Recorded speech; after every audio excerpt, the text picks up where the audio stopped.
I want that removed from the screen, please, remote editor.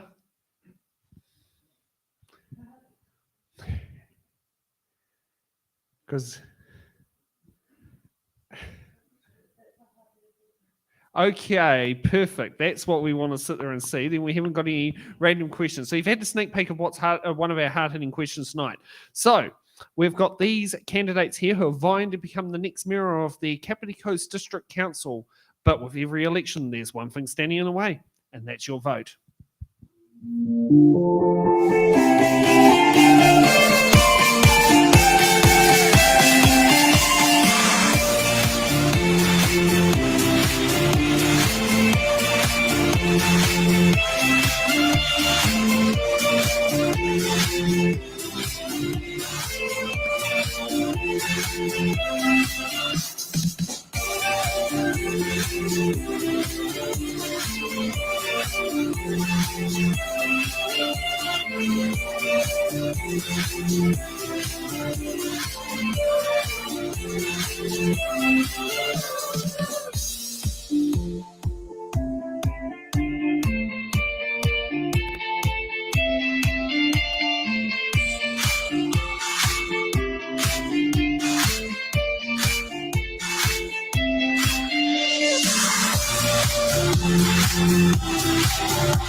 And welcome to tonight's Ballot show here over in the Kapiti Impact Hub in Paraparaumu.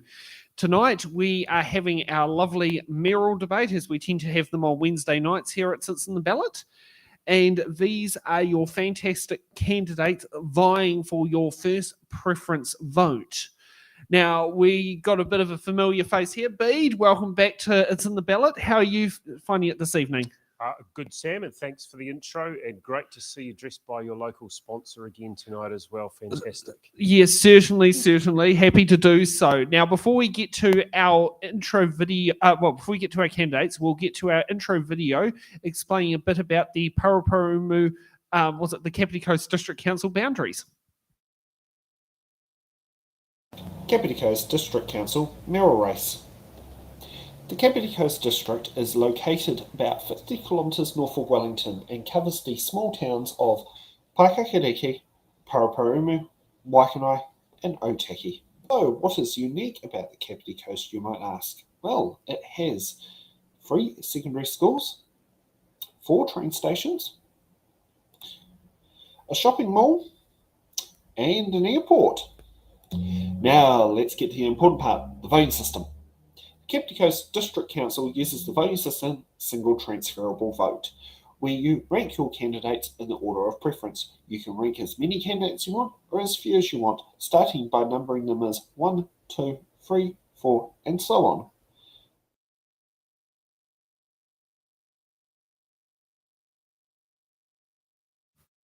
Okay, so we have finished there with our electorate video. So if you're in the Kapiti Coast District Council boundaries, you can vote for these 5 brilliant candidates here on, and I mean, the great thing about STV is, you know, you might like many of them, so you can also rank them in your preferences. You're not like the poor suckers in, shall we say, Upper Hutt and Lower Hutt who are stuck with first past the post. So, you know, there are some perks about, you know, having STV as your voting system. So we've got first up tonight, Michelle Lewis. You get to start off with your opening statement, and you'll need your mic. Otherwise, those at home aren't going to hear you. The audience will, but not those at home. And we kind of want to let everyone at home be able to sit there and hear it. Okay, so I'm Michelle Lewis. I have one key goal, which is putting the community in charge. I stand for community, inclusion and transparency.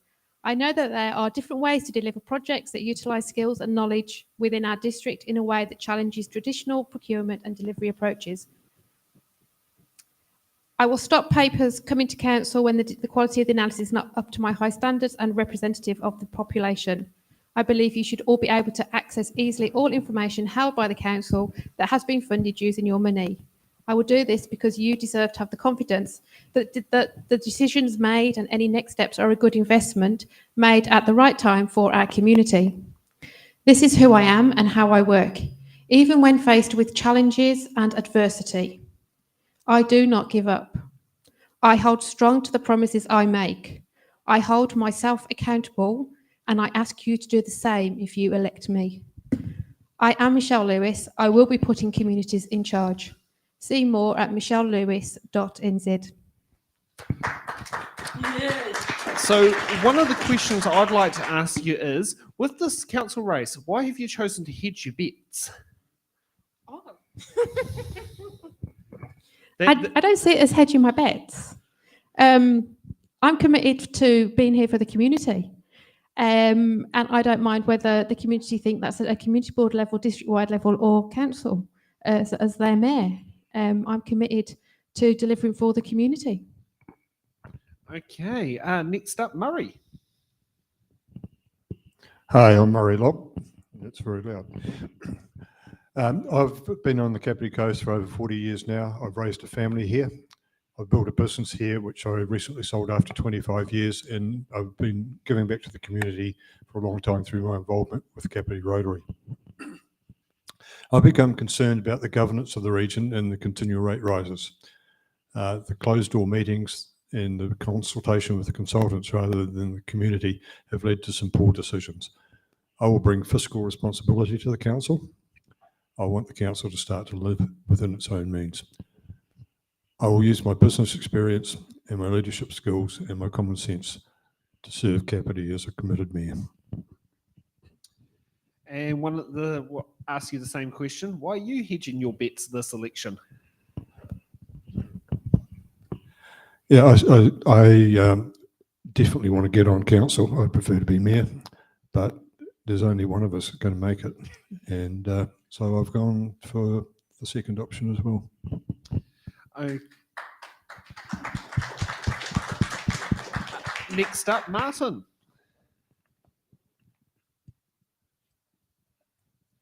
Tēnā koutou katoa, ko Martin Halliday aho.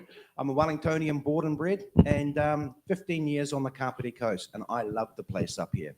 So I'm asking for your vote in the coming election to be your mayor. Why? Well, I've got 35 years experience in the hospitality industry. I've done management, I've done business ownership, business development, I'm entrepreneurial, but I've developed leadership skills and team building skills in that time. And I've also learned through the School of Hard Knocks. And those are experiences that you You don't learn, you have to live them. And I can bring all that to the council table as I have for the past 3 years. 3 years ago, I made a commitment to a part-time role when I was elected as the ward councillor for Paraparaumu to do the mahi full-time. Why? To me, it's important to get an understanding of the businesses you're involved in. And for me, for the last 3 years, it's been getting that understanding of council.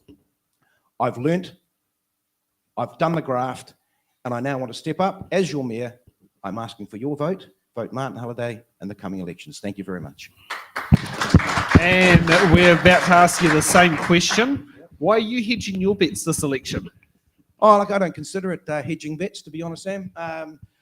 I made a commitment to my community 3 years ago and I was elected. I ran for the mayoralty there as well. I was actually quite happy not to have been elected mayor then because I've just spent 3 years learning how it works in council, and it is a bit different.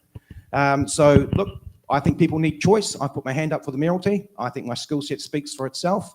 So I encourage you, vote Martin Halliday #1 for Kapiti Mayor.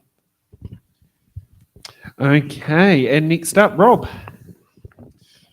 Kia ora. Thank you very much. My name is Rob McCann and I'm a happily married father of 2 living in Otaihanga, just around the corner from here. The reason I'm standing is because I want to make a difference to my community. And I think that I have got some skills that I would like to put forward as mayor. I'm only a first term councillor, so I've only been here 3 years. And in that time, I had the housing portfolio. And it's something our council was not doing anything in that space. So in 3 years, we've made massive strides to actually deal to the fact that house prices are just going through the roof as are rental prices. We need to make sure that we're looking after our community, and that's what I've tried to do in my 3 years, make sure that we can make a difference. But I can see there are a whole lot of things that we need to do as a council. We need to win back your trust by having transparency, having open meetings rather than closed door meetings. We need to be honest and open about our communication, and we need to be fiscally responsible with your money. These are things that I think I can bring along with team building and the opportunity to have a council that works for you and is an enabler. And I better know what your question is going to be. Why are you going for all or nothing? Well, that's exactly what I thought your question was going to be. It was following a little bit of a train there.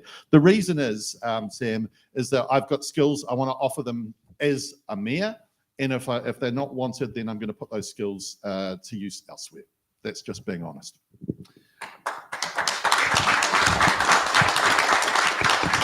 Okay, next up, Janet. Kia ora tātou, ko Janet Holbrook, tōku ingoa. Ko wainua te maunga, ko wainua te awa, ko Roatarangi te awa. I mentioned Roatarangi in that introduction, and I don't know if any of you know the story of Kahe te Roatarangi, who swam from Kapiti Island to the mainland to warn of impending battle. And in local government, we have some serious challenges. Three Waters is going to throw local government on its ear. We need experience around the council table as we deal with that. We're already seeing the impacts of climate change. Just ask the people in Peka or in Ramati South, Te Rā School, which has been underwater, water under the buildings. And it's just an indication of what's to come. And I'm going to bring that experience to the council table. I know I have the skill set to do this job. I started off 15 years ago on the Paikakariki Community Board and took over as chair halfway through my second term. I've then been a councillor for 3 terms and deputy mayor for 2 terms. I'm experienced, I'm informed, I'm ready to lead this community through the enormous challenges ahead. Thank you. And why are you going for all or nothing? Well, as I said, I've been an elected member now for 15 years and I'm ready to lead this community. We need an experienced mayor, and I'm ready to do that job. Thank you.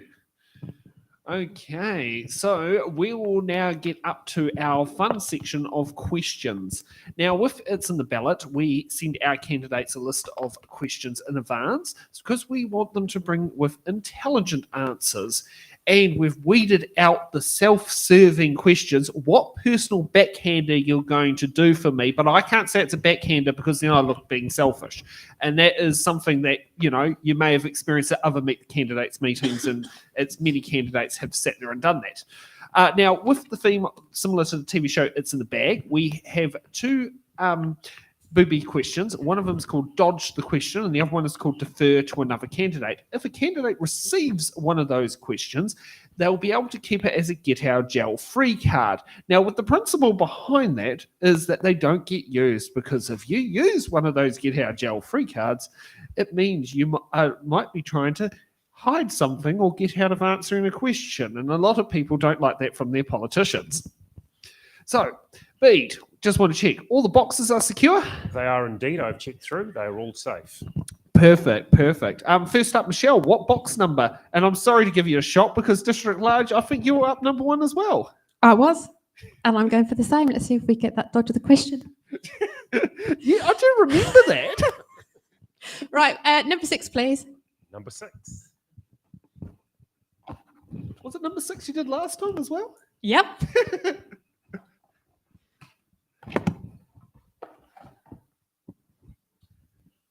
Okay, first question of the evening. Question number 27. 27. How do you propose to foster a more positive public impression of more active modes of transport, such as cycling and walking?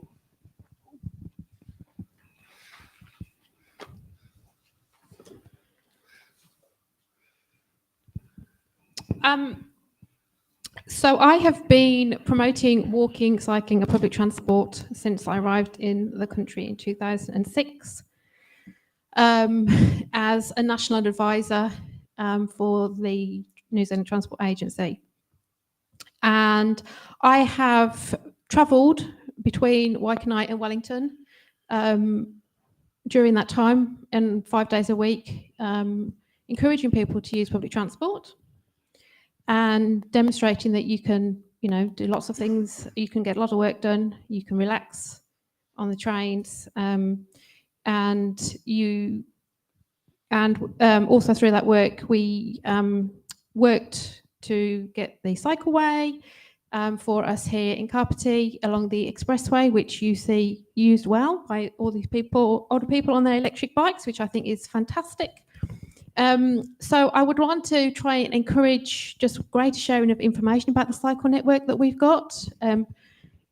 People have spent 10, 15 years really creating a well-connected network, and we just need to promote it and get the word. And someone very much a face-to-face person.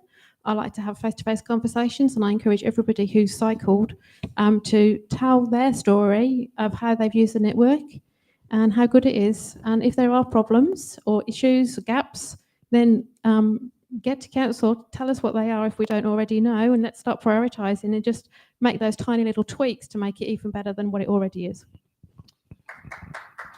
Okay, next up, Martin, what box number? Ooh, what box number? I am going to go box number 9. Thank you very much. Okay, box number 9.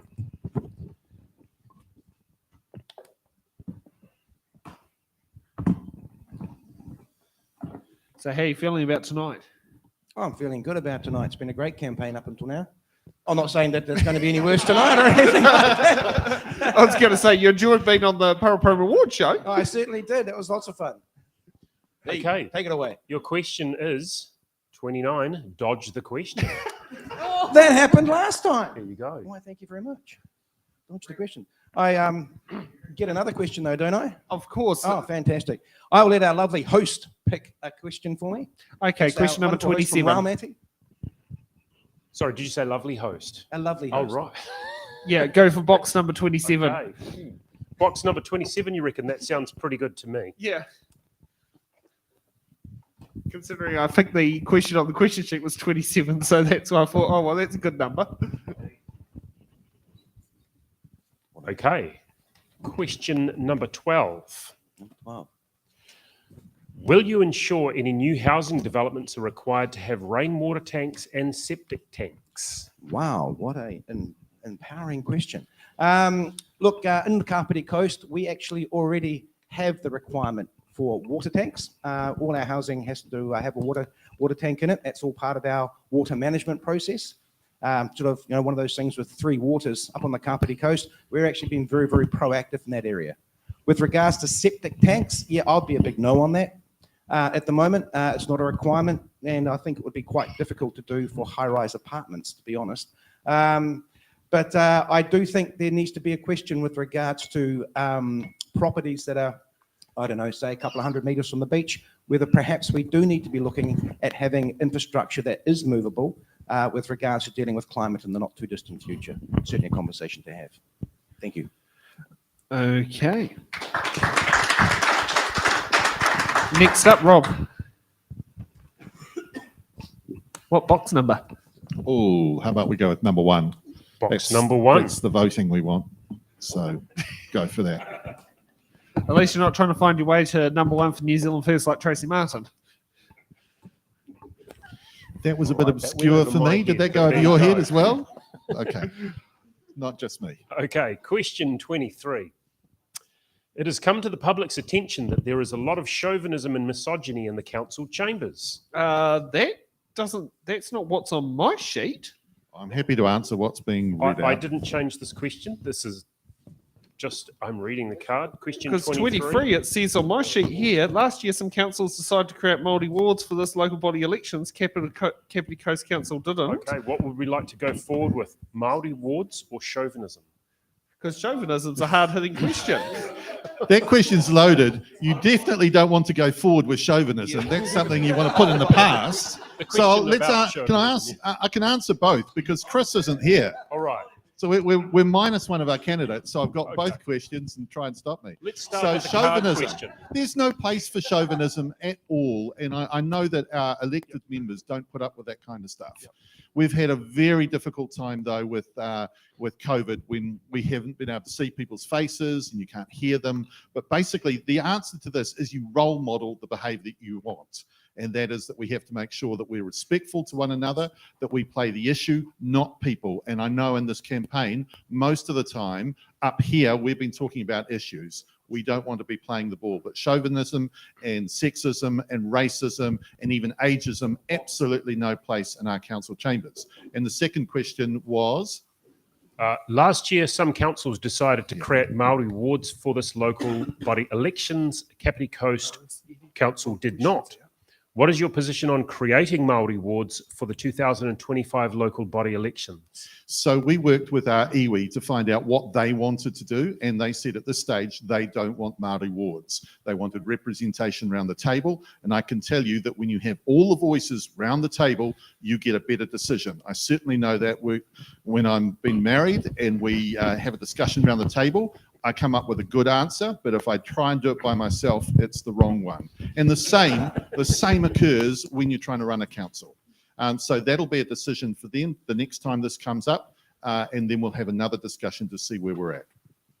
Wise It words looks there, like Rob. you're not going to need to answer hard-hitting question number 3, which was the chauvinism one. Okay, next up is Murray. What box number? I'd like box 23, please. Box number 23, all right.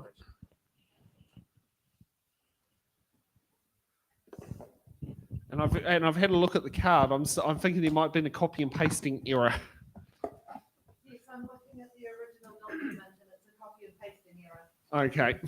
Copy and pasting error. That was certainly a very confident pick of the box number there, Murray. So good. So that's question number 22. Are you a current member of any political party, and has your campaign received any support from a political party, including access to voter databases and volunteers? Okay, no, I'm not a current member of any political party. I wish my campaign had received that sort of support, but it hasn't. And we don't have any access to voter databases. I go a little bit further than that. I actually don't think there's any place in local body elections for party politics. It's local body. It's not central government elections. Okay. Next up, Janet. What box number? Lucky number 13, please. Lucky number 13. Here we go. There's a good story about Shannon. They removed all the 13s from their street addresses in Shannon when I was it quite a long time ago. from what I remember when I was living there. So, 13's supposedly unlucky. Yeah. Good on Shannon. I think actually we should all agree to do that, don't you think, Mayoral candidates? No number 13s in Kapiti. We'll For stand on that. Yeah. No, Well, no we could do that for 13s. New Streets, no issue. All right, I think this one might have been made for you, Janet, given your stance so far. Climate change is one of our biggest threats. What will you personally do to role model decarbonisation? So personally, we need to do all we can in our households. We need to model that in council, though. We need to make sure that our buildings and our facilities have low carbon footprints. But we need to embed climate change into every action of council. And to do that, I'll create a climate change committee to oversee all that work and make sure we're on track. We declared a climate emergency a few years ago. I was one of the movers of that motion, and everybody said, what's the use of a climate change emergency? But we've created action around that, and we have our climate change emergency action framework, but we need to speed up work. I talked in my introduction that this was the biggest issue that we face, and we're seeing the effects of it now.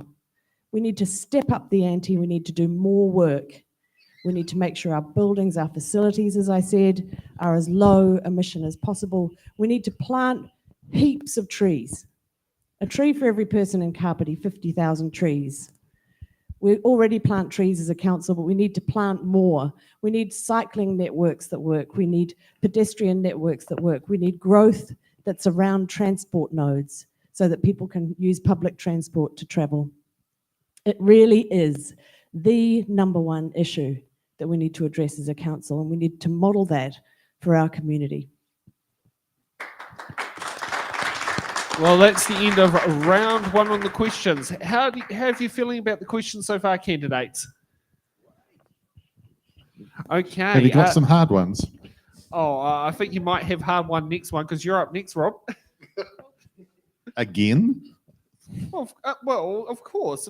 I've got how many rounds on here we can get There we through? go. Well, there's 5 years here, so we can get through 25 questions. How does that Cool. sound? Sounds exciting. That's the word you want to hear. Yeah. So what box number? We'll go with box number 2 because I want those votes as well. Okay, number 2. There's a theme here.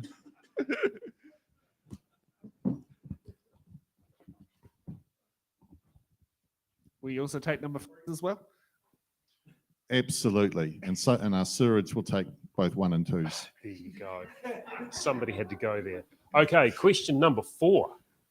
Wellington City Council has committed to normalising te reo Māori. Would you commit to doing the same for Kapiti? I think we've got a really good example in Otaki where they have been leading, I think, possibly in New Zealand. We need to absolutely do that. But the thing that I have to say to the people who are watching is don't be scared about new things. Don't be scared about things that you don't have knowledge of. Learning te reo is wonderful. I'm pretty shit at it, to be honest.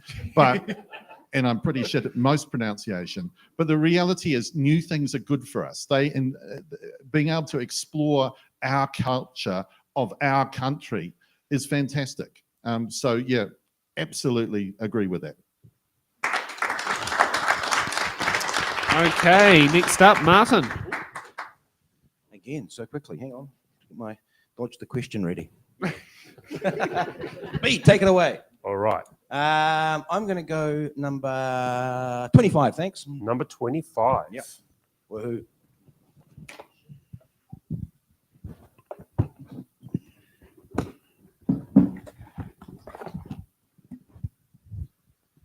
Okay.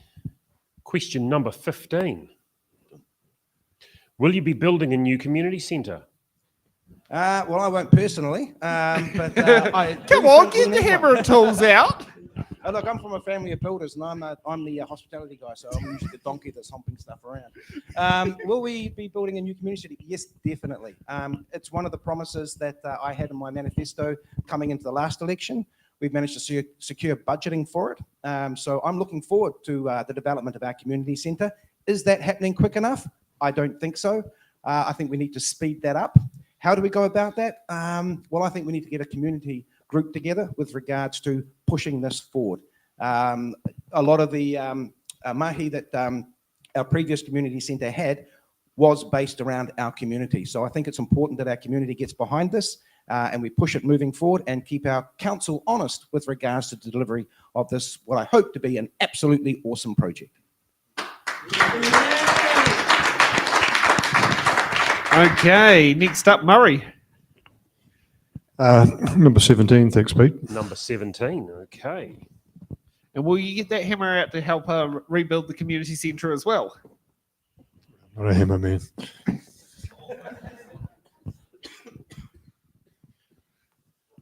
Okay. Question number 7. Somebody had to get this one. If elected, will you stop the Gateway project, yes or no? Absolutely. If I'm elected, I will vote to stop the Gateway project immediately, not after I've spent $70,000 on resource consents. This project has been a fail in every way that you could look at it. The costs have blown out from 4.4 million, 4.6 million to 7.75. It's probably going to cost more than $10 million by the time it's finished. It's being built in an area that the council is about to rezone as being prone to to coastal inundation, and there's been a lack of public consultation on the project. If there is a need for a tourist and cultural centre on the coast, we should go back to the community and consult properly on it and see how it can be raised. As far as the biodiversity site that was met there, that is there for the Kapiti Island, I see the biodiversity problem as DOC's problem, not as KCDC's problem. Okay, next up, Michelle. Do they go up to number 30? They do. That's for me, please. Okay. And will you be dusting off with your hard hat and a hammer to help rebuild the community centre? I was just trying to decide how to answer that and whether in the chauvinistic organisation I would be the tea lady or not. I could be the dancer on the top. I don't know. Yeah, I will absolutely be in there with a hammer and nailing it. Yeah. If anybody knows me, I do all the DIY around our place. Well, that's not quite true, but I do an awful lot of it. Assume the house isn't falling down. Question 30 is defer the question to another candidate. Oh, Your luck. well, all the numbers I had lined up to take, that all my numbers are representative of family members, birthdays, and that type of thing. So they've all got a significance. So that was my grand's house number. Yeah, go her. And I'm struggling on the rest of them. 22, please. 22. It's my birthday. Oh, it's my daughter's birthday. Good. It's mine as well. Oh, what a great number. I know, it's annoying. Labour Day sometimes falls on it, including being born on the actual Labour Day of 1990. Okay. Okay. Question number 20. A councillor resigns 12 months before the next election. What would you propose for the vacancy?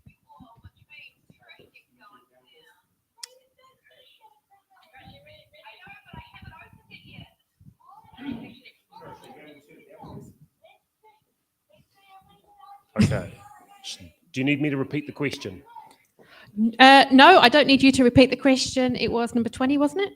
A councillor resigns. Yep. So there's a process already set up in the LGA, Local Government Act, where there's multiple options, and Sam has kindly talked us through those on previous shows, if you want to listen to them.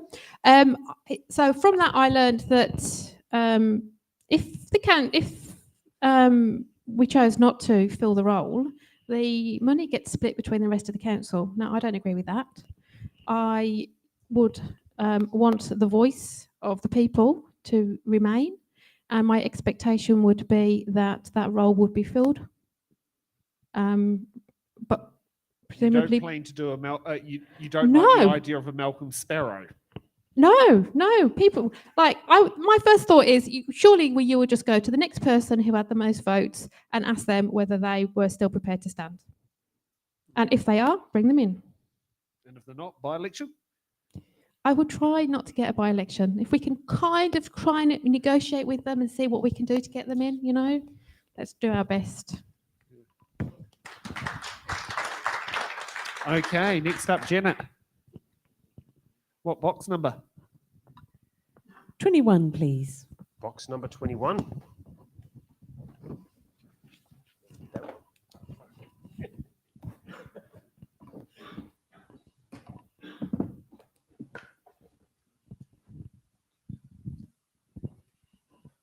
Okay, question number 10. What measures will you support to reduce crime in Kapiti? So in Kapiti, this is a real challenge. I've been talking to some people in Otaki recently who have a lot of boy races around where they live, and they want us to help them. And there are some things we can do in terms of the environment, like we can control the speed environment, we can make our town centres safer with good lighting and things like that. But in terms of enforcement, we rely on the police. And we have a real problem with a cross boundary where Otaki is actually in the Horowhenua Police District. So we need to work between our two councils, Horowhenua and Kapiti, and the police to work out ways that we can work together to reduce crime. We provide the environment, they provide the enforcement. The other thing is that we know what's happening on the ground. For instance, recently, we know that there have been more ram raids. We know that the people who are carrying out those crimes are younger and younger, sometimes 11 and 12 years old.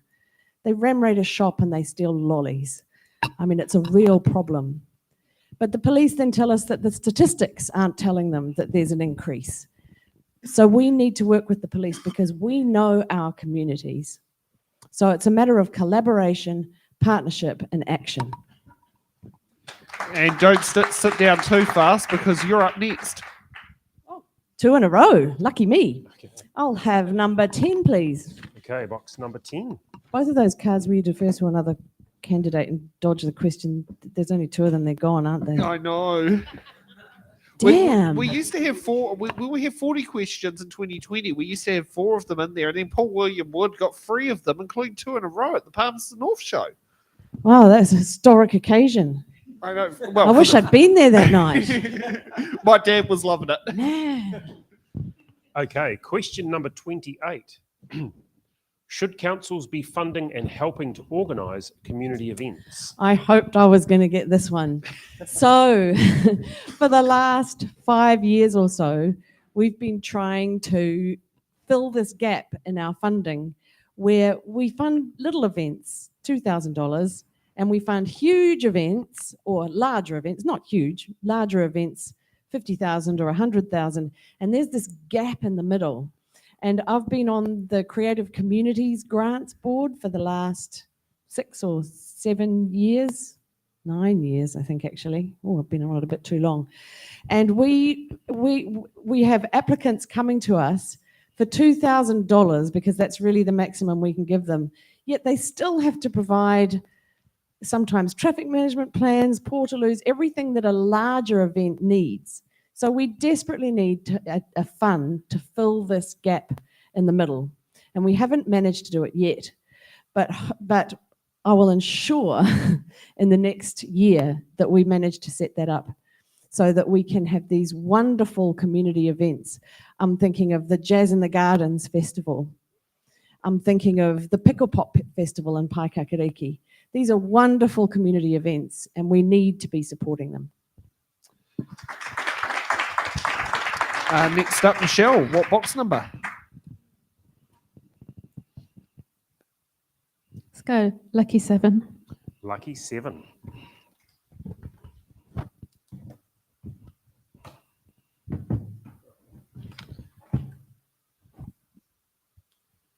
Okay, question 21. What are you doing to ensure young people's voices are heard and actioned to keep our district vibrant and growing? Here, Michelle, what are you doing?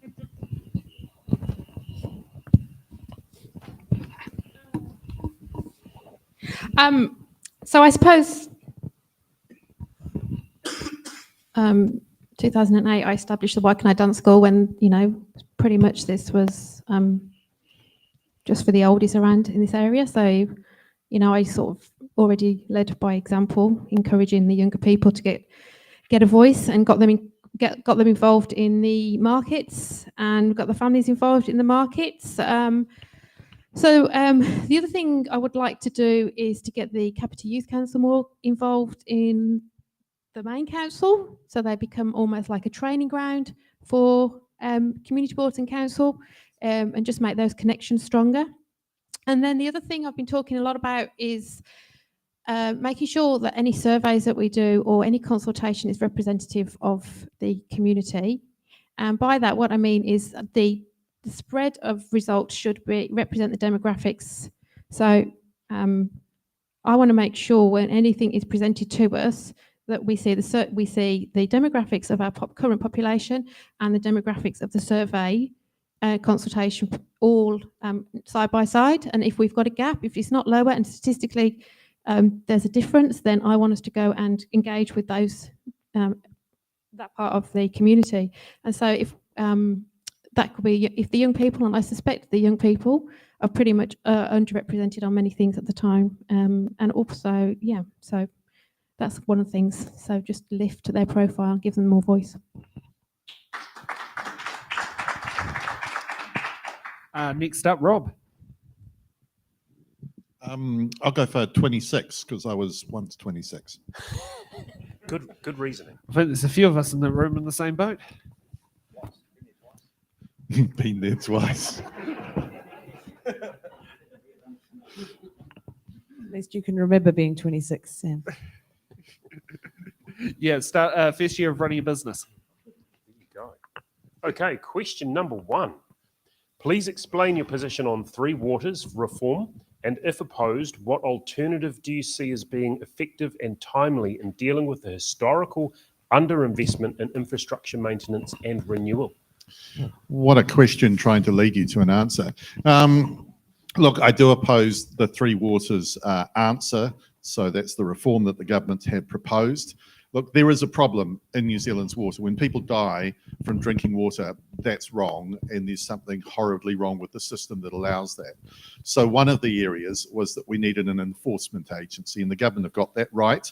They've put a big agency in with a big stick, and they're able to come and do things that they were never able to do to ensure that councils are providing safe drinking water. But what they have tried to do is create these supersized agencies that will have scale, and they think that's going to be able to change the investment. And that's really the problem, is that the government haven't been honest that the major problem here is investment in that infrastructure. And here in Kapiti, we're at a little bit of a different position to most councils. We have invested. We know to the north and the south of us, councils are in a particularly different situation. So it's going to probably hurt us, as we will end up paying for Wellington Water, lack of investment, and the same in Horowhenua. The reality is the government need to look at how they're going to fund not only councils, but Three Waters. And that's what we're not getting at the moment, is the actual investment from government. And they're going to debt fund this whole program. And I can guarantee you for the first couple of years, it's not going to hurt you in the pocket. But after that, you're going to see prices increase, and then you won't have any leverage because you won't know who to complain to because they will live so far away from you. Feel free to download that answer and put it on your social media later on as well, because I think that's definitely worth sharing. Next up, Murray. Legs 11, thanks. Legs 11, okay. Started bingo.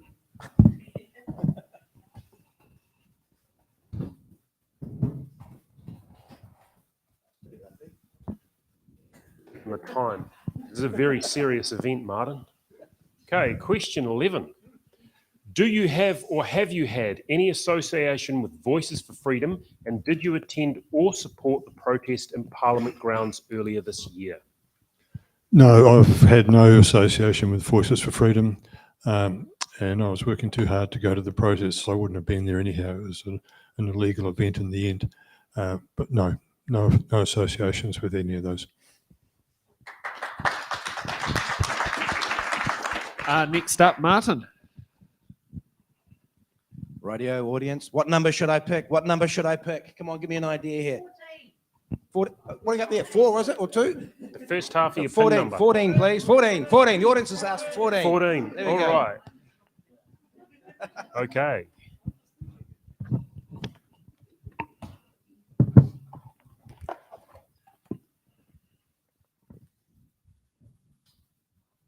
Question number 5. Given Kapiti's current population size and potential growth, if you are elected, will you be advocating for a hospital in the area? Good question. Look, yes, definitely. The question is whether we'll get one or not. But we had a petition years ago, 20,000 people signed asking for a hospital in Kapiti. So if that's not your community asking for something, I don't know what is. I think the most important thing we need at the moment, or the most urgent thing we need, is 24/7 emergency care facilities on the Kapiti Coast. We also need to have strong voices with regards to advocacy. With the new reform that's coming out, there is a place in there for councils. My concern is health is actually a central government issue. If they're going to be bringing this one down, like all the other unfunded mandates that have been coming down from central government lately, I want to see some money from government following that. I don't want to see this being paid for out of rates. We've had a whole heap of unfunded mandates come through over the last 3 years, and it's been taking our staff away from work they're meant to have been doing for our communities, and it's been paid for out of your rates. So, yes, I will certainly be advocating for a hospital, but also for more services via our localities that are specifically required in Kapiti. Personally, I think we need a community group speaking on behalf of Kapiti, and I think our Kapiti Health Advisory Group was well placed for that, to be working with our local EV partners and council with regards to representing the community moving forward. I'll certainly be supporting that. Thank you. And I will mention there that that particular question was moderated because originally it came in as, will you build a hospital up here? So that was more moderated to suit what a councillor or mayor's responsibilities are. Yeah. Okay. And since you just got warm back in your seat, you're back up again for the next box number. Gosh, crikey, Charlie. Well, I'm going to go for number 3. Box And number preferably 3. that's the number you're going to give my competitors. I'll take 1, 2, and 3. Awesome, Martin. Okay, far away. All right. Question number 19. What is your plan for waste management? What is my plan for waste management? Do I get a camera on me at some point? Yeah, that works. Okay, what's your plan for waste management? Look, this is all part of the sustainability question, in my opinion, and there are all sorts of ways we should be approaching this. The most is proactive. I think with regards to waste management, the first step is for us as individuals to step up to the mark. This is something where we personally, the decisions that we make in this space, and this is to do with climate decarbonisation as well, the decisions start with us as individuals. So every little thing you can start doing will make a difference, and it will compound, and it will compound. We have our Otahanga waste facility, which we are planning to develop as a waste reclamation centre. I fully support that, and I fully support all initiatives that allow for us to do that closed loop process with regards to sustainability, upcycling, and making full use of the resources we currently have. Kia ora. Okay, next up, Murray. Number 5, thanks, Pete. All right, number 5.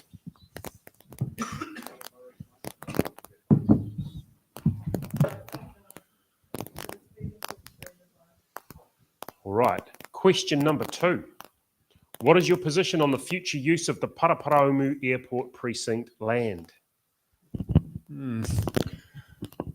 Okay, as I see it, the Paraparaumu Airport is not sustainable as an airport. It's not paying its way, and we can't expect the Templeton Group to keep on funding that.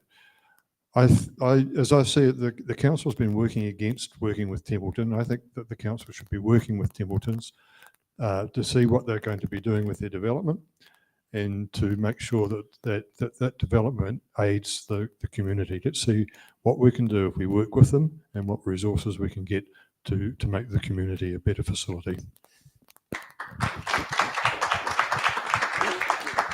And next up, Rob. I don't know why you keep always been in the middle of the rounds. I'll have number 28. Number And 28. while they're stalling there, Martin, I think you answered the question, does a politician speak when the camera's not on them? No. They cease to exist. That was called a filler, which is probably what I'll need in the middle of this answer. Let's find out. Question number 13. In general, what is your response to the pandemic? Hated it. Look, the reality is the pandemic is something that we can't control. And people out there will go, well, why do we need to wear masks and why do we need to do this? Because there are medical professionals and health professionals that know far more about these things than us. So in reality, that is the thing that I'd have to say to anyone who's watching, is that you've got to follow the advice from people who have studied these things and who know the answers. They are able to make sure that New Zealand had a very, very low death record or death number. And basically, we as a country did particularly well. So while I understand that there's always some reticence about mandates and those things, we've just got to make sure that we remember we are a country that did really well in this very, very difficult time. And now as we come out of it, there's an opportunity for us all to reconnect. And it is great being here today, seeing people without masks and being able to hug people again. You know, that stuff's really important. So we need to move forward, and hopefully we've seen the last of the virus. But if we haven't, then we should again follow whatever our health professionals tell us to do. Okay, next up is Number 10, please. Number 10. Number 10 is gone. I am asleep. 18, please, then. Number 18. and then clearly I'm asleep because I pressed the 10 key as well.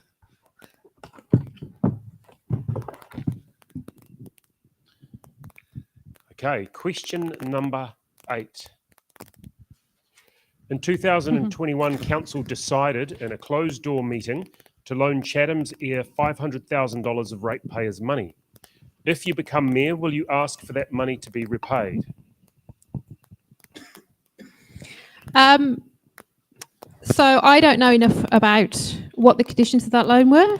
So as I would with for making any decision, I would be getting copies of all the papers, getting a copy of any contract or anything else was used to inform that decision. Of course, there may not be anything. I just heard a strange side to the side over here. I was like, sorry. But that might be the reality. So I think the question people are trying to establish here is, can we get our money back? And I'm going to guess that they're probably not going to hand us money back on the just for free, for nothing. So is there a way we can negotiate with them, some other way that we can get some value from the Air Chathams that could offset the money that we've given them going forward? So I think there's a bit of a negotiation possibly if we can show that that money should be coming back. Who knows? You know, I don't really know until I've got all that information. But just that's some of my sort of thinking. Some of the questions I'd be asking. Well, at least you're not planning to lead yourself into a court case, which some of the voters who have asked that question may have as the result of the outcome of what they might be wanting you to do. So good, at least you're acknowledging the fact there is got to find out where you legally stand on things. Next up, Janet. What box number? Number 4, please. Number 4. Janet Holbrook, 4, Mayor. That's what you're here for, so why not? Okay, question number 18. What do you think about reducing speed limits on the local roads in our villages? So one of the previous elections, I had a postcard with things that I wanted to do in Kapiti, and on that postcard was reduce speed limits in our villages. And I'm pleased to say that that's happened. It's really important that we have town centres that are pedestrian friendly, and Trish knows about that. And that involves having lower speed limits. The next thing we need is lower speed limits around our schools, our kura. And that's something that's going to come in legislation through the Road to Zero work that's happening through central government. So yes, absolutely. Really slow traffic through town centres, really important. And actually, I remember my days of being at Paraparaumu College when they dropped Mazingard Road from 70 k's down to 50. So, and that would have only been, was I think 14 years ago? But I remember they always liked it. You could race up there, but safety-wise, it's probably a lot safer. Yeah, Kapiti Road used to be 70 as well. I was on the council when that was reduced to 50. Yeah. So yeah, bring them down. Bring those speed limits down. Plus, it's also more plus less fuel usage because you're not speeding up and slowing down again. Yeah. So next up, Rob. What box number? We'll go with 16. Box number 16. Here we go. Well, you pre-opened this. No. They're all sealed. And they weren't sealed by B. The integrity of the seals on the boxes are all intact, so be sure of that. All right, question number 25. Should all of Kapiti Coast share a dog pound facility? That's an interesting question. The reality I thought they did. we do. We share a dog facility, and the reason why you don't have multiple is the sheer cost. Because if you've got one of those facilities which require pretty specific, it's a pretty specific building, and we've all been through it. It's a pretty sad place to be. And you've got staff, you would just be multiplying the costs. So the reason that we have one, and why I would still think that we need to have one, is that we just don't want to increase rates by dotting the things across New Zealand. And I want to say to my 3 dogs at home, be careful about this question. Next up, Martin. Sam, I've got a question for you. What happens if we run out of questions? Oh, I can tell you Oh, right we can now, come there up should with be some. 3 left over at the rate we're going. Okay. Radio, can I please have question number 19, please? Number 19. Yes, thank you, B. Here we go. Let's see if we can get through the rest of the questions, people. 10 seconds. 10 seconds. We can have the box. That's true. Well, I love question it. 19, sorry, box 19 will have question number 6. Number 6. Will you give your utmost priority to repairing and reopening the Waikanai Library?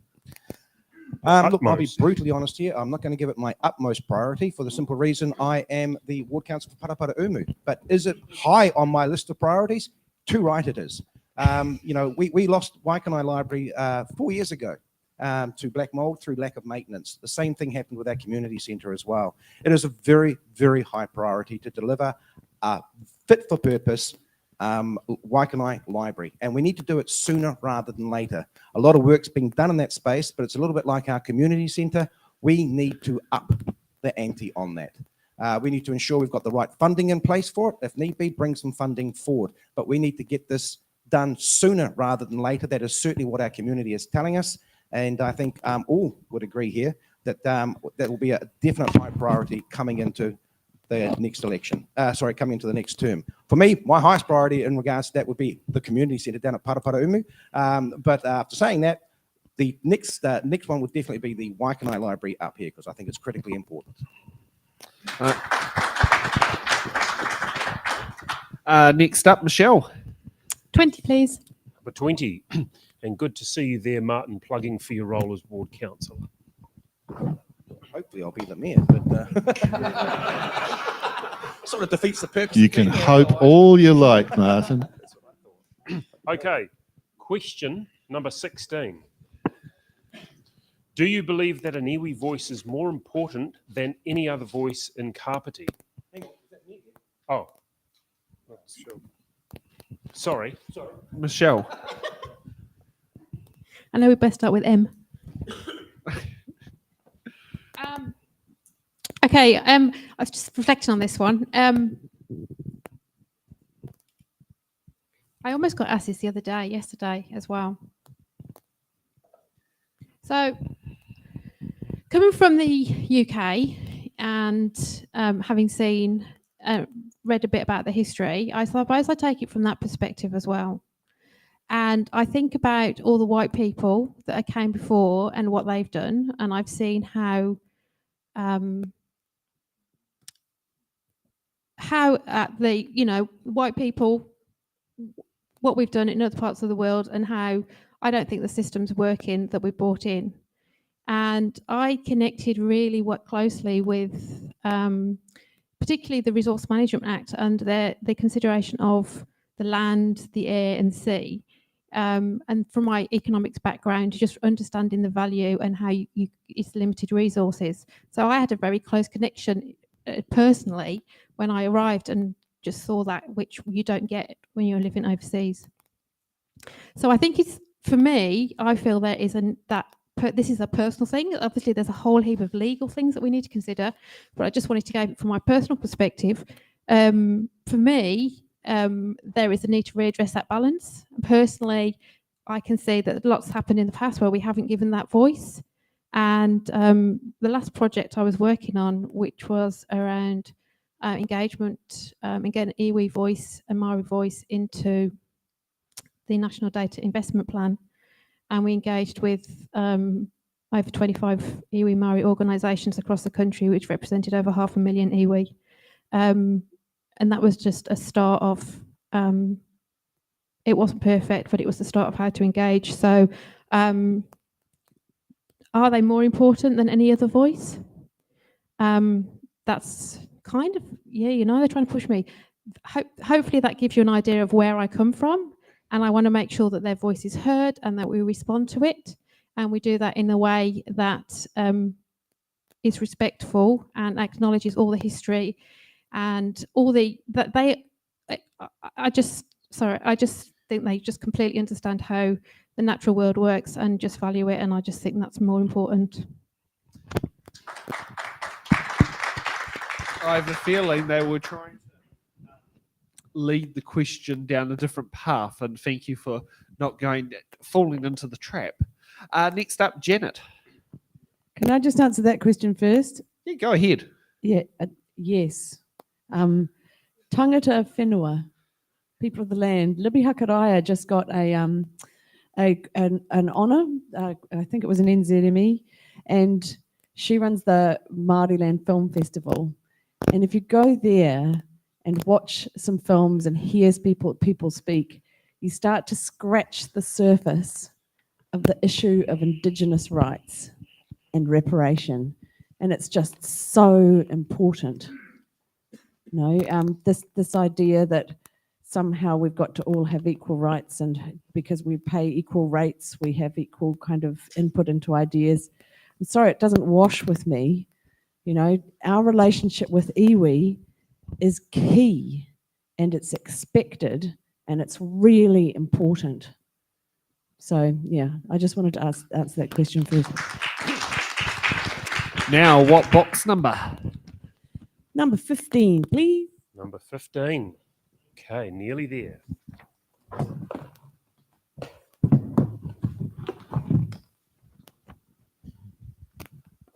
All right, question number 9.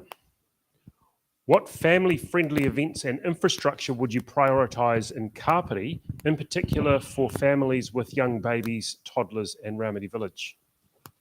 So I've already talked about our community events and the funding that we need for that. So I'll focus on infrastructure a little bit. So we have a lot of family-friendly playgrounds across the district. It's one of the biggest expenses we have through our annual and long-term plans. I had a little thought as I was on my way in the car about this one actually. So we have playgrounds in our kindergartens and in our schools, and we have playgrounds in our parks. So Kapiti College, the facilities in Kapiti College, the doors don't close, the gates don't close at 3 o'clock each day. We have a college there that's being used. We have a gymnasium there that's being used. We could have far more utilisation of our kura as community facilities. Also, there's not enough activities for toddlers to be able to do indoors in Kapiti. We have the Ramati pool building that's sitting there starting to deteriorate. Does it still have water in the pools? Sorry? Does it still have water in the pools? No, there's no water in there. There's a whole lot of old books in there. The Lions Club use it to sort their books at the moment. So nothing's happening in that building. So, remember swimming so there it's as a kid. so we need to get going with something for that building quite soon, and it could well be that a nice toddler wet day facility could be something that could go in there. Okay. Next up, Murray, for the last question from the boxes. Number 24, thanks, Pete. Number 24. Right.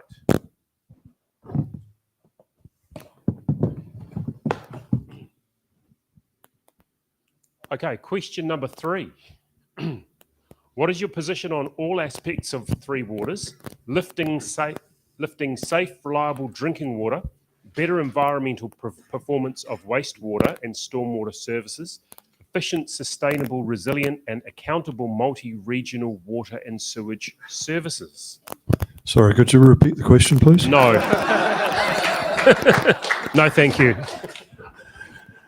My position on Three Waters, I think there's a need for some regulation of drinking water, stormwater and sewage across the country. But in Kapiti, we've invested very well in our waters, and I don't see that Three Waters is going to bring any benefit to us at all. I personally don't think that Three Waters is actually going to eventuate the way things are going. There's one major party saying they're going to overturn it, and I think that the other major party are going to start running clear. So it may not end up being an issue at all, but I can't see the benefit in Three Waters for this area.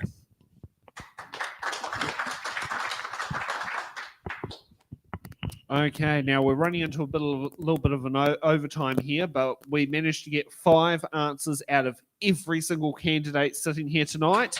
So thank you to the candidates answering 25 questions. Okay, so we're going to take a bit of a break here, and then we'll be back after the break with hard-hitting questions.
Okay, and welcome back. And I hope you had a good time at home, sitting down there and enjoying a bit of a break and boil the jug. Our candidates here have had a good time talking to our audience and trying to shore up some votes.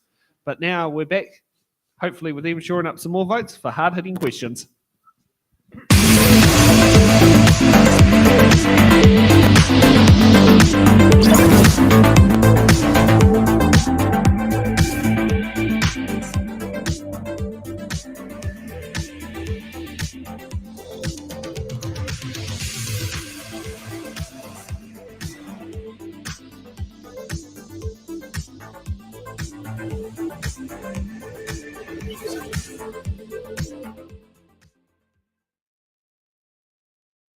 Hey, and welcome back. So with hard-hitting questions, these are some of the most concerning issues in communities and frequently repeated questions submitted to the question line, that sort of thing there. Now, with hard-hitting questions, each candidate answers the same question as we go across. We'll still be using our randomised order sheet, though, so they don't know what order they're going to be called up in, but I think the first person this one might jump up again. So with hard-hitting question number one, I'll just get the graphic up on the screen there.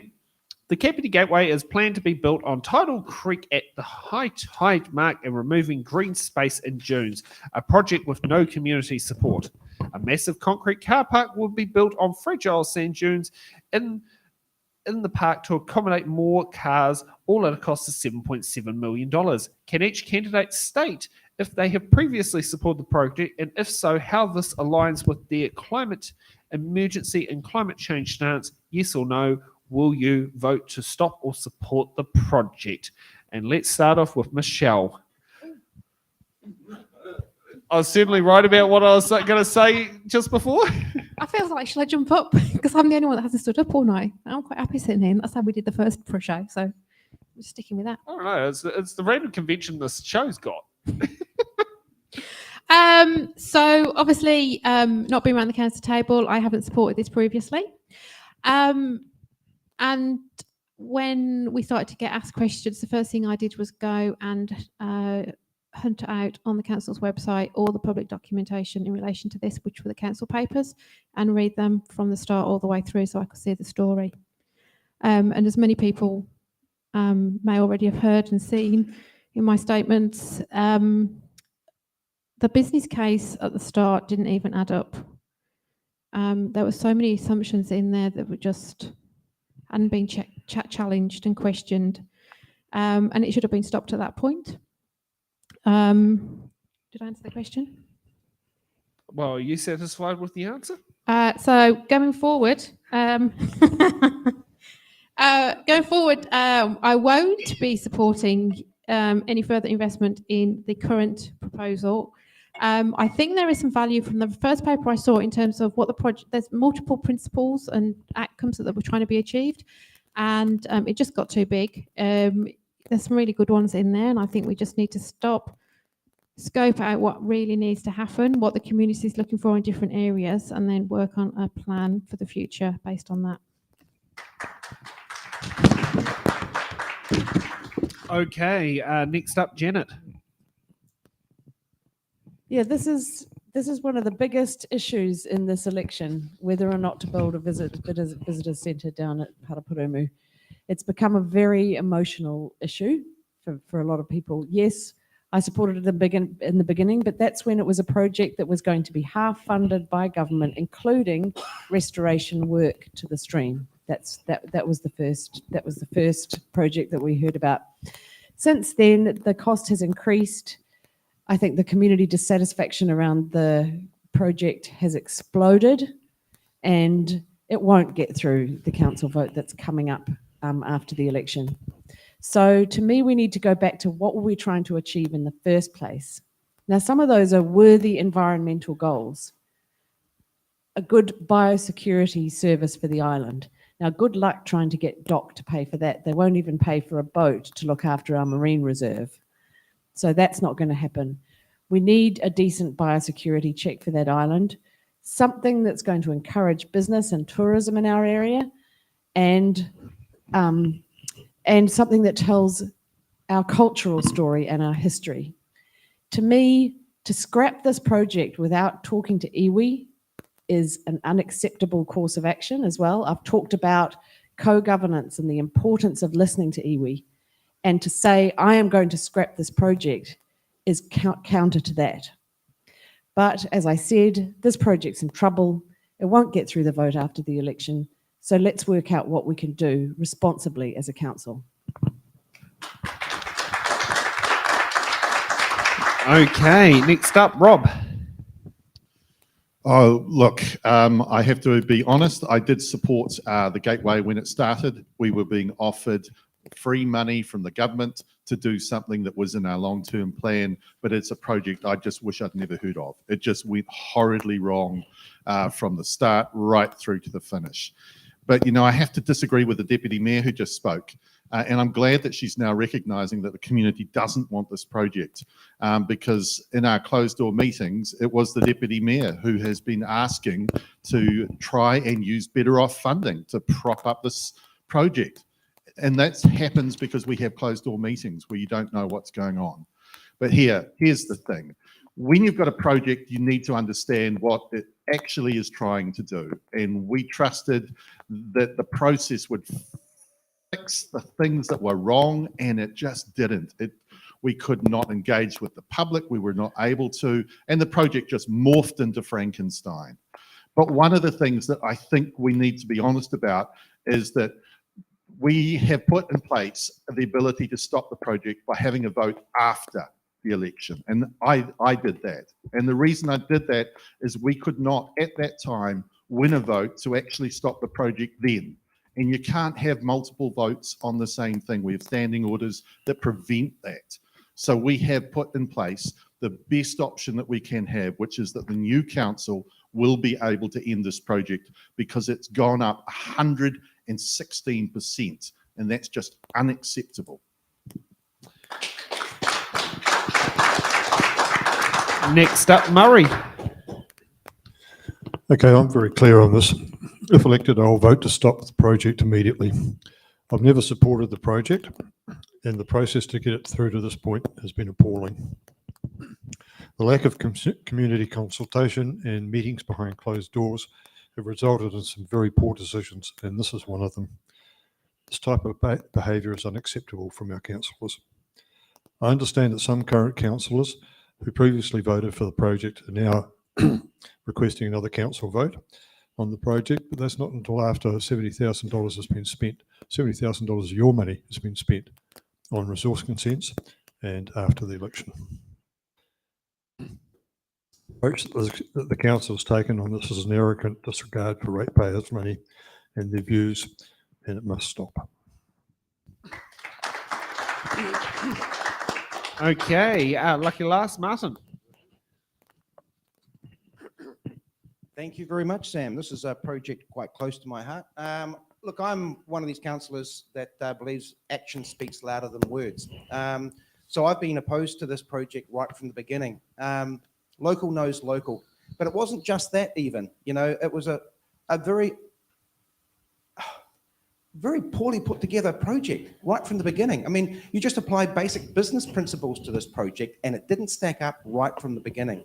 There's been some of us that have at multiple times through this process tried to stop it, and we were unable to. We didn't have the support around the table. Moving forward, yep, we need to go back to the drawing board with regards to this project. I certainly like, well, my stance hasn't changed on this project. We need to take it back to ground zero and look at what's best suited for that space. Biosecurity, it's an interesting one. All the marine reserves around the country, their biosecurity is taken care of by DOC. Why not this one? So we do need to advocate for that. And we need to work with the operator to see how they're going to contribute towards this as well. We need to take the work that's been done by iwi in regards to this space and repurpose it perhaps. We don't want to lose that IP. We do need to go back and we do need to relook at this project, but it's in the wrong place. It's the wrong discussion that's been had down there. And if you'd gone with what the local voice was asking for at the time, we wouldn't have wasted all this time, effort, resources, and money to be where we're at now 3 years down the track. Because if this does go on, I can't see a shovel going into the ground for at least another 2 or 3 years, and that's just not acceptable. Thank you. Okay, so next up, we've got hard-hitting question number 2. In 2020, Te Tiriti o Waitangi Tribunal found the Crown had committed a series of systematic breaches which have caused more than half of the designated blocks for the Kairiwariwa Urapa Cemetery at Waitangi Beach to have housing built on it, and for local iwi to have lost its ownership rights. What will you do to help ensure that these breaches are rectified and that the Kairiwariwa Urapa regains its multi-cemetery status, and that the current homes on the block are relocated to both ensure the dignity of the tangata whenua buried there? First up, Rob. Well, actually, the reality is that we are going through that process with our district plan, and we have recognised we are in the process, and admittedly, it's going to go. You know, there are hearings at the moment that where this could come up, but it is being recognised. But there is a responsibility here that shifts to government. Private property doesn't end up being removed from people by councils in this space. That's something that has to take place at a government level, but we are making sure that where possible that Urapa and the others in our region are being recognised so that future building doesn't take place in those areas. Next up, Martin. Right, so you said through you, Mr. Mayor. That's for tomorrow. Look, this is serious. This is an absolute travesty what's happened down there. I was made aware of this story not that long ago, and it's just horrific, absolutely horrific, the desecration down there. But as Rob's pointed out, this is an issue being addressed in the current consultation that's being done at the moment with regards to the redesignation of land areas around the district.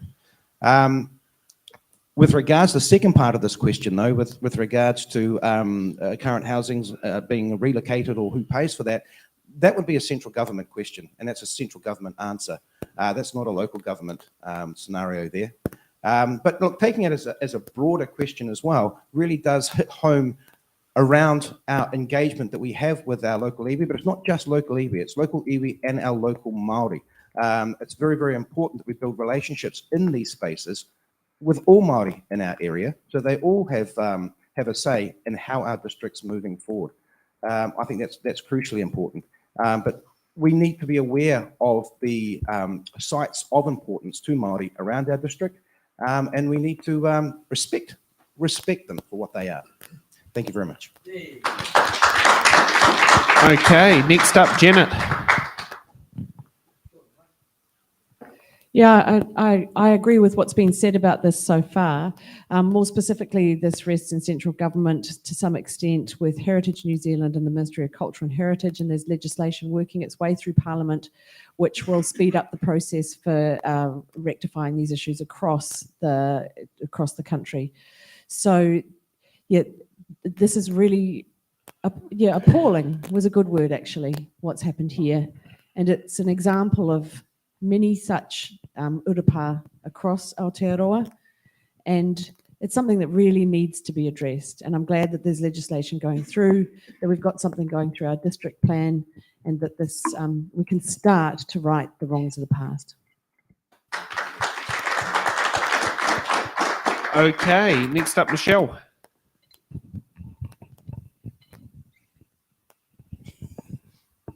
I'm just getting the camera person working hard here. It's always different, always different. Yes, everything that's been said before. So I think for me, it was really around relationships and understanding the experience and having that sort of personal touch with all the people who were affected, so that you can be empathetic in the way you deal with each one of them as you're working through the process. So it's not just a process of papers and ticking the right boxes, but there's that personal connection between people as well, that you can actually take that through with you. Things I talked, other things like thinking about the roles of each person and our role in that. What else can we do to help? Is there other things that we can do? I don't know if there's a time frames for all of this. I don't know that much about the process that's gone on and at the current time, but I obviously had the district plan and that type of thing down. And I guess through the expressway work, there was a lot of work around Urupara down there, and just I got an understanding of the area around there because through the work through the Save Kapiti did, which I'm quite open to talking about. I understand some of the local iwi issues, and I want to get to understand more of them and help, as I was saying earlier, rectify those things of the people that came before me. Okay, and Murray. Yes, I agree with the others. This is truly an appalling situation. No one would be happy if housing was built over a loved one's grave. And I'm not sure anybody wants to actually live in a house that's built over a cemetery as well. There are two issues here: how to remedy and how to provide redress. How do we ensure that this never happens again? I think it would be premature of me to make an announcement here about what we should do, what should be done. As Mayor, I would work with local iwi and the residents to find suitable redress. And I would order a thorough review of the council processes that led to this situation occurring. Thank you for that. Now let's head for hard-hitting question number 3. It has come to the public attention that there is a lot of chauvinism and misogyny in council chambers and among public in general towards female members. What would you do to eliminate this inappropriate behaviour in the future? First up, Rob, which I believe you've given a good the irony detail. is, I've answered that question, so I think I should answer another question. No, there's no point answering that again. All the viewers have seen it. There's the simple answer was model the behaviour you want. Chauvinism, sexism, ageism, racism are unacceptable, and we just don't need any of that in our chamber. And for those people out there who are still thinking about who you're going to vote for, just remember we're all human beings. So think about the policies that we stand for, not whether you don't like our faces or whether you think we're dicks or whatever it is. Just think about the policies and how that is going to influence you. Okay, Michelle.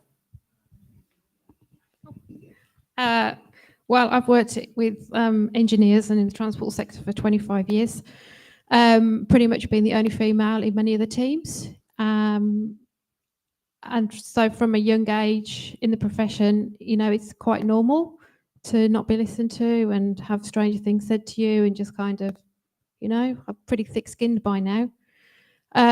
So I do model those behaviours. I won't discriminate against anybody at all, and I stick to that, which means that I will listen to everybody and I would take on everyone's views, even if I don't agree with them. I think everyone's got a place. We just have to find the right place for them so that we can build everybody up and make sure that they are the best that they can be and contribute into a world where we all get on and can live in harmony, even with different views and opinions. So that's what I lead, that's what I do, and that's what I lead by. And I will continue to reinforce that, and I will talk to people, and I will be really open with people around that, and I will tell it how it is if something's not right. Okay, next up, Martin. Righto. Look, something I want to be very clear on here is this question is a question that's come from the community. But in the last 3 years that I've been in council, I've not seen this behaviour at the council chamber. I've been very proud of the relationships we've all had around the council table with each other, you know, I don't want to have the perception that we have this sort of big issue around the council table, because that's not what I've seen.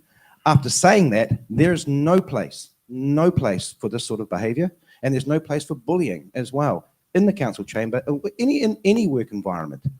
We have processes in place. If there is a member of the community that feels that this is going on, or they know someone this is going on, so I urge them. We have processes in council. Please use them. That's what they're there for. They're there to protect you in your workplace. What will I do to eliminate this inappropriate behaviour in the future? Well, one, lead by example. But two, it's just not acceptable. It's just not acceptable. It's as simple as that. Thank you very much. Okay, next up, Murray. Okay, if this is happening, it is actually not acceptable. It shouldn't be tolerated in any workplace, and I won't tolerate it at the council. There's endless amounts of research to show that diversity brings better outcomes. We need people of all ages, all ethnicities, all abilities, and all identities to want to work for our council if we want to best serve our community. Okay, Janet. Look, I'm gonna agree with Martin here. I haven't seen this really. Chauvinism, misogyny. I don't think we've got a big problem with that at council at present.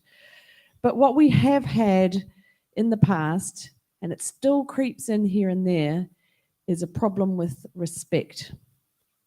To me, respect is really important.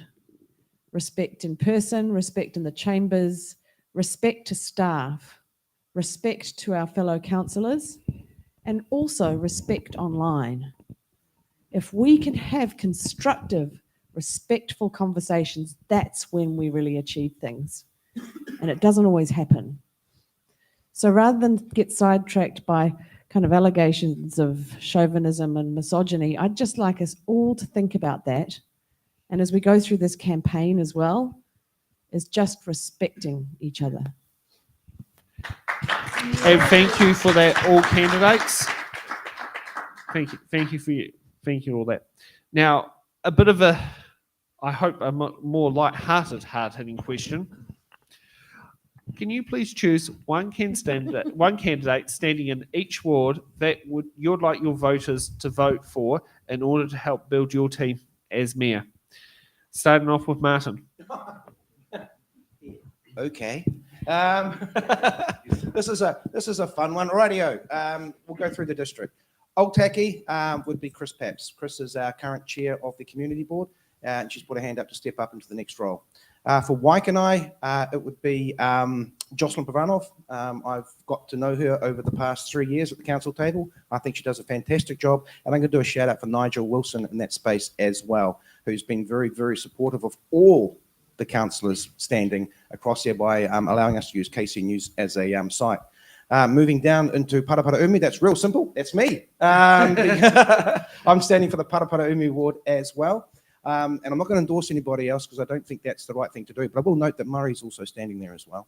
And Kathy on our board, who's also put her hand up, has done a fantastic job on the community board as chair. So big shout out to her as well.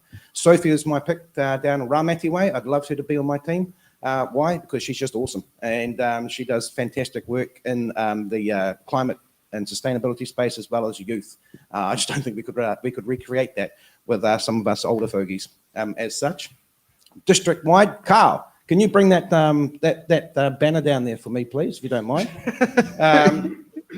So from a district-wide perspective, you might see the sign here. That's Liz Coe. There's also the angle on there as well. That's Liz Coe. So we recently came to an arrangement. If I'm mayor and Liz gets in as a district-wide councillor, I've asked her to be my deputy mayor. She brings a huge amount of experience and expertise to the table. I think we're very, very lucky that she's put her hand up. I will note financial arrangement. And I will note Carl Webber here as well. Old Carl here, good mate of mine. But he's running for our community board. So please vote for Carl in that respect. And Bede, stand up, Bede. Come up here and take a bow as well.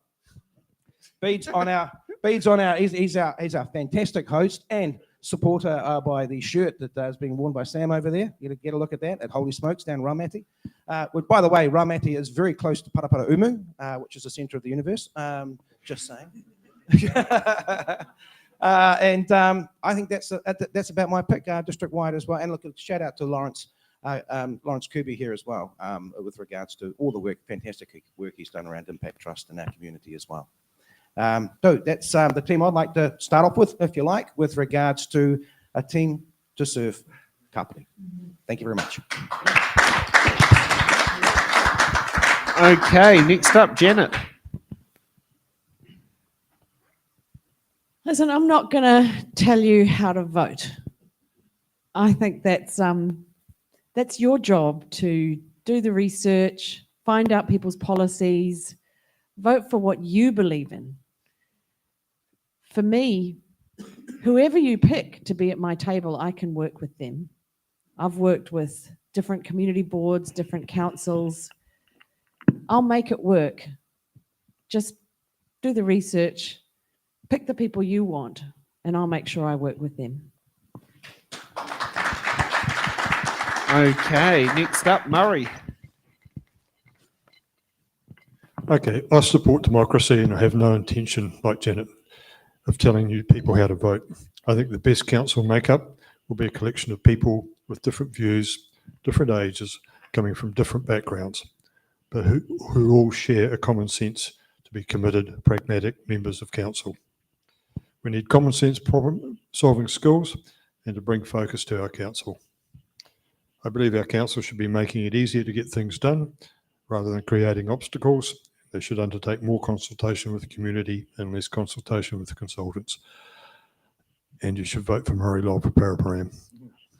Number 2 for Mart.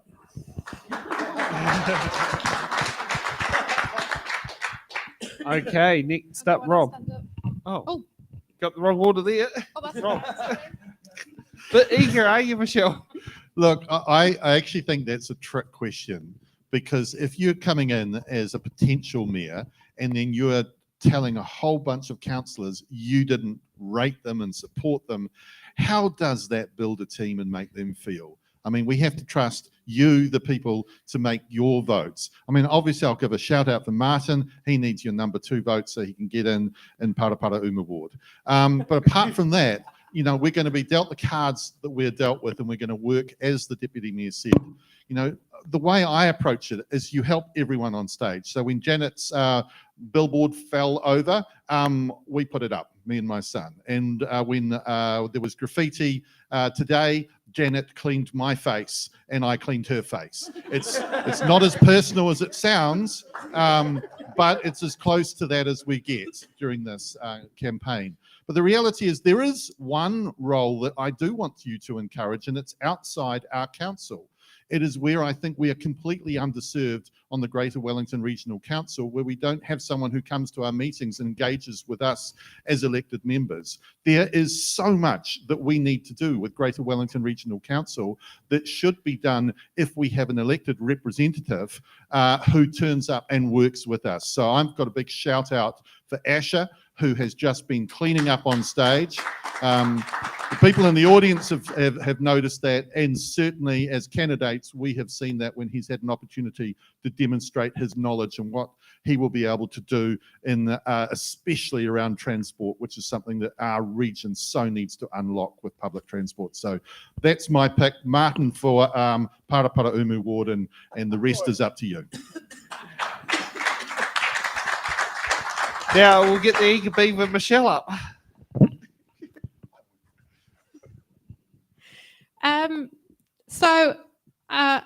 I haven't joined up with anybody or talked to anybody and said, I want you to be part of my team.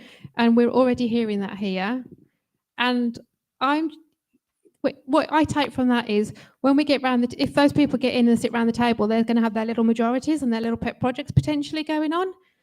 So I'm keeping absolutely open mind on everything, and I'm connecting with as many different people. And my expectation of the mayor is that they act as the leader for a whole group of individuals that can come together as a team.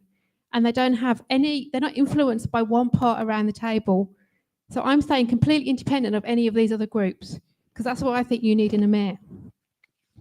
So my team, when I look at it, it was made up of diversity to make sure that we had people on there who were willing to challenge, people on there that represented the parts of our society that are regularly underrepresented, people who would be strong and speak out for those people. I made sure that we would have legal people around the table that for us, and also that we have people who have got practical experience and know the processes, whether it's construction, whether it's part of government process or business case process around the table. So we've got the right skill set around that table. So that's what's really important. If we get it too much one way with not enough skills and experience in local government or the process, then we're going to have a tough time. So it's really important to have a broad range of skills, different people, very representative of your district. Thank you, everybody. Now, we've got 3 minutes till the end of the show, so we're going to be heading into overtime. So can we get your closing statements narrowed down to 1 minute? Is that achievable? Okay. Let's start off with Murray's closing statement. Yeah, well, I thought our opening statements were into 1 minute, but that didn't happen either. Kapiti faces many challenges, but we also have many opportunities. I want to see the council make it easier for people to do things in Kapiti rather than getting in their way. I want to control the expenditure. There is fat in the budget, in my opinion, that needs to be looked at very closely on a line-by-line basis of the budget analysis. Working with the new CEO to justify every dollar that we spend. If I'm elected, as I said, I'll stop the gateway. I'll bring fiscal responsibility, and there'll be no more closed-door meetings. So if you're looking for a fresh approach for Kapiti, for some meaningful change and some common sense, vote Murray Lobb. Okay, next up, Michelle. So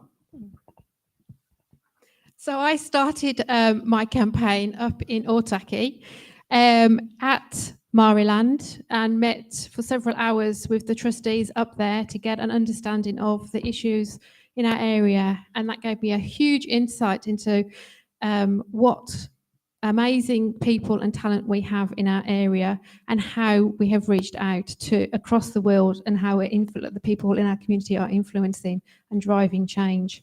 And so I want to be a voice for those people to help continue that journey. So I am experienced. I have over 20 years working in local government, and I've got international experience that I can bring. So I know the internal processes already, having been in the as a staff member, also manager in the council. I've got experience of leading high performance teams, and I encourage people to go and talk to people that I've worked with, because the staff never want me to go, but I need to move on. I've energized them, I've built them up, I've put the right skills around them, and I've pushed them forward with everything behind them to enable them to do the best that they can where their skills fit. So please go and talk to people that I work with. I'm loving that I'm influencing people. So some of the comments earlier on, I'm thinking, oh, those were words that I used first. Great, I'm influencing, and I'm going to keep doing that, and I'm going to keep adding new words, and I'm going to hope that these people behind me keep constantly wanting to pick them up, and I hope they know what it means to put them into action, because that's what I know. I know when I'm saying something, how I'm going to action it all the way down. Now we need to start wrapping up. Oh, that's fine. Look, the systems are driving poor decision making, and I'm about efficiency. So that's where we need to put our focus. So I am about communities, inclusion and transparency. I am Michelle Lewis. I am putting communities in charge. You can see on my website, which went live today, michellelewis.nz. And Sam, I didn't defer the question. Okay, next up, Janet. I don't think I'll even use my whole 1 minute. So I've been really fortunate tonight to talk about some of the things that are really important to me. Respect, iwi, engagement and co-governance, community facilities, quality facilities, collaboration with our stakeholders, including the police around crime. All of those things are really important. But what I love most about Kapiti is the people and the community. All those people are out there doing incredible things, from running food banks, environmental organizations, everything that goes on in our community. I commit to supporting all that wonderful work. I also think that it's really important to work regionally and with central government. As Deputy Mayor, I've been on the Wellington Regional Leadership Committee, and I have good connections with central government. So vote Janet Holborough. I'm ready, I'm experienced, and I'm informed. Okay, next up, Martin. Thank you, Sam. Look, all fun aside, this is a serious role. It's the mayoralty. You are looking at us to lead your community. So look at the skill sets people bring to the table. I'm a team builder. I have a proven track record in business, and I've done the mahi with regards to learning about how councils work over the last 3 years. And I'm ready to go to bat for you, my community. I hope I get your support, but what I would ask is you do your homework. Look at the candidates, not just the mayoral candidates, look at all the candidates, and whoever gets in the mayoralty, make sure we've got a good team that's going to serve our community well. And that's going to be diverse skills. Sam, I'd love to thank you guys for the initiative of It's in the Ballot. This has been awesome. And I hope you guys get the support you truly deserve with regards to the effort you guys have put in. I really do. Thank you. And that's to you with your whole team as well. Please vote. And I want to thank you, our community, for taking the time to hear what we've all got to say as well. Please vote. Please get your friends to vote. And don't forget, Martin Halliday, #1. Thank you very much. And last up for the evening, Rob. Thank you very much. Look, one of the things about this region is that we're so proud of it. It's got a beautiful environment. It's great for our kids. There are great jobs. When we fix the transport, everything's going to be perfect, except for the council. That's something that we're not proud of. And we should be. It should be an enabler that brings people together and gets stuff done. But we look at it and we go, what's going on? Because we have a culture that means that we hide behind closed doors. And I want to make sure that we bring back transparency to our council so that we work with you, not against you. And together we can actually solve things. We need to make sure that we consult with you before we launch into projects so that you don't just become a tick box exercise, so that we use our community boards as our eyes and ears for the council, not pay some highly paid consultants from Wellington to come down and tell you what you think. You know, we can do those things and bring financial responsibility as well, and that will make a council that you could be proud of. And that's what I want to bring as mayor, those three things, and the ability to build a team that can actually get things done as well. So thank you all. Thank you very much, Sam. I won't blow smoke up you because you can't vote for us, but for you out there, audience, we'll blow smoke for another 3 weeks so that you can understand what we really stand for. And thank you so much for listening. And yes, Rob is right. I personally cannot vote up here because I'll be in Wellington City Council, but I do have a grandmother, my mother, my dad, also my brother's I'd just mother. like to apologise to his whole family. Shall we You- say? you're my friend, Sam. You're my friend, was Sam. Was it a stepbrother who can vote? And there's a long list of decent people up here who are eligible voters that can vote, who are voted for me. Many cousins as well. Now, thank you to Michelle, Murray, Rob, Janet, and Martin for coming here this evening to celebrate this. Thank you so much for being there. And as I usually sit there and say, because this is a very frequent dig, I wish our WCC counterparts could sit there and show the same effort. But, you know, as you've seen so far, 6 out of 6 incumbents have not appeared. You know. Can we also thank Stacey, Eddie, Ray, Nick, and Bede for making things happen tonight? These are behind the scenes. You know, these are all the people behind the scenes there. And thank you to the audience for coming this evening, and thank you to the online audience for participating. And one thing I have to sit there and say, thank you for 0 racist comments tonight. I am very pleased about that, because last night I was a bit disgusted in our first Māori Ward show. The only comment was complaining about the fact that they're Māori and about trying to link us to a few things. Talking about funding there. We wouldn't mind a bit of a hand with that, considering we're a crowd-funded organisation with you guys, the viewers, who are going to be help making it work. If you would like to buy an event ticket and use the donation option, you can sit there and do so.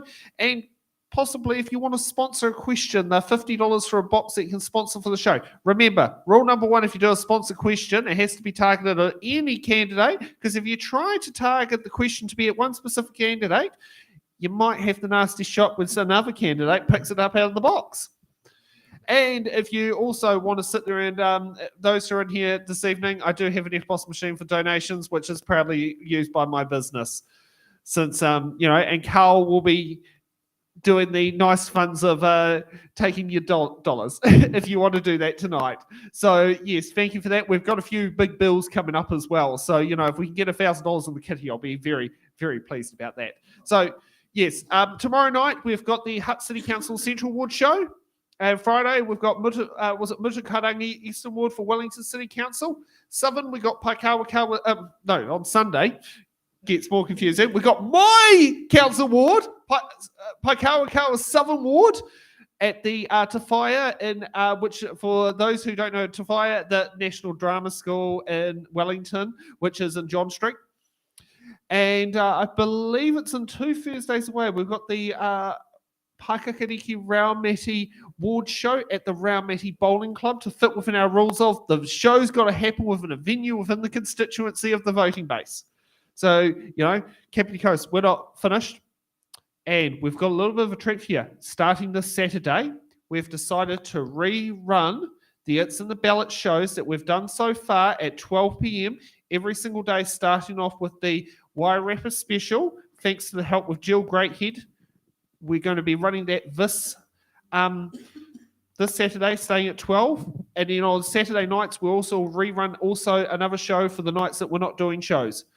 That's the only night we're not doing a show. So, when you get your voting papers, you have a bit of a refresher on our previous shows and see who's the right person to sit there and vote for you.